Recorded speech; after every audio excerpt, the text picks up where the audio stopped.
Bueno, buenas tardes. Bueno,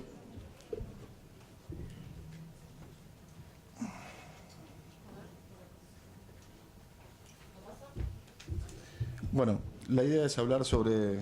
el vínculo entre los pacientes parkinsonianos y la artroplastía total de rodilla y ver cuán efectiva o cómo se abordan este tipo de pacientes. Sabemos que la enfermedad de Parkinson es un trastorno neurodegenerativo, progresivo, crónico, su etiología es desconocida, que la incidencia en la Argentina es de 31 en 100.000 y obviamente que esto aumenta en la prevalencia de edad a un 1% mayor de 65 años y entre los 75 y los 45 y los 85 años se triplica. Esto obviamente genera una situación donde sabemos que la esencia y la matriz de esta enfermedad es el temblor, la rigidez, la bradicinesia, la inestabilidad postural y la alteración de la marcha, básicamente, en sus diferentes componentes, que la pérdida de las reacciones posturales y el reflejo del enderezamiento aumenta el riesgo de caídas en estos pacientes. Por lo tanto, sabemos que se encuentra una cierta tríada en este tipo de pacientes parkinsonianos donde el aumento de la edad y la prevalencia de la edad debido a la medicación y a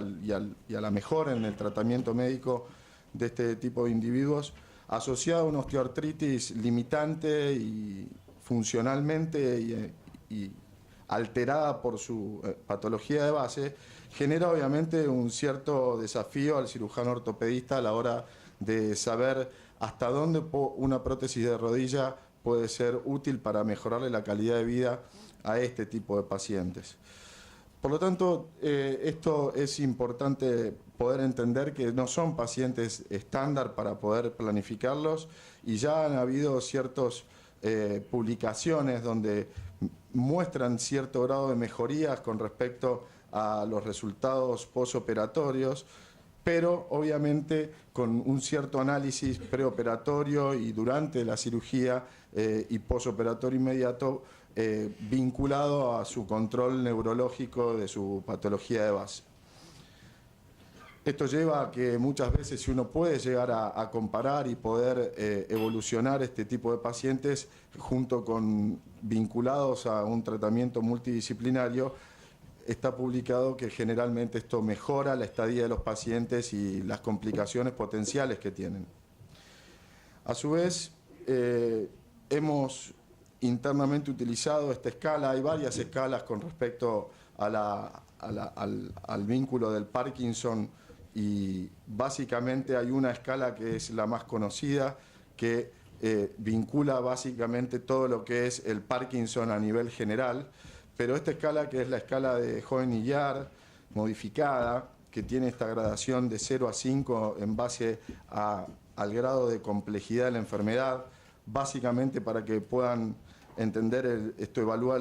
la progresión del grado de la enfermedad, más vinculada a la parte funcional, que básicamente es lo que un cirujano ortopedista tiene que definir para darle cierto grado de predictibilidad a este tipo de procedimiento. Y se pudo encontrar en este artículo del Journal of American Academy en el 2010, que realmente ha sido muy útil y es un estudio bastante prolijo y muy metódico, donde a partir del grado número 3, donde ya es leve a moderado bilateral y alguna inestabilidad en la marcha, presentan este tipo de pacientes la complejidad, y a partir de ahí, donde va progresando ya la inestabilidad y la capacidad de caminar y ya prácticamente los pacientes en silla de ruedas, que son el grado 5, son pacientes que del grado 3 para abajo tienen una mayor chance a tener menor riesgo de complicaciones y ser más beneficiados con respecto en este tipo de procedimientos. Por lo tanto, nosotros en nuestra serie lo hemos incluido. Rápido para comunicarles un poco cuál fue el estudio que hicimos entre el 2009 y el 2013. 11 pacientes cumplían los criterios de reclutamiento con un promedio de 73 años, mayor la cantidad de pacientes masculinos.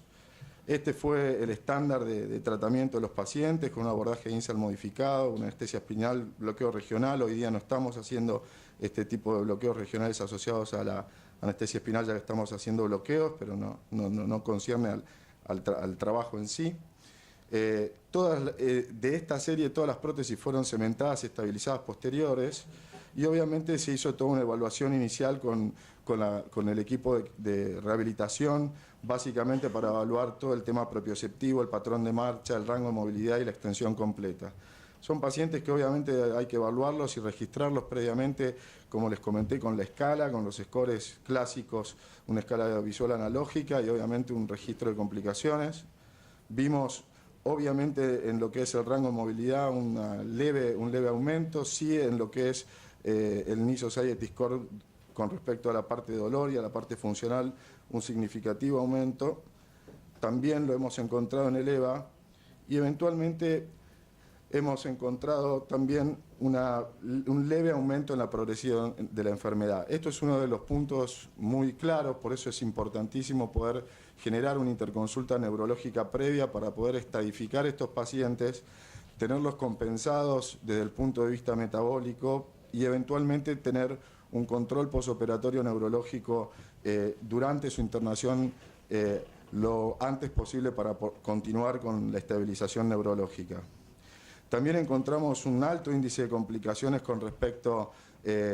al procedimiento, comparándolo con las prótesis estándar. Tenemos uno de ellos, es el síndrome confusional, es una complicación clínica muy común en este tipo de pacientes, por eso es importante tener este seguimiento neurológico y clínico muy minuciosamente seguido.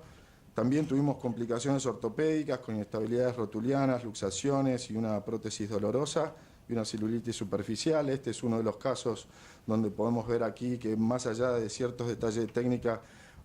podemos ver cómo se ha luxado este paciente a posterior. Tenía una luxación de todo el aparato, de extensor y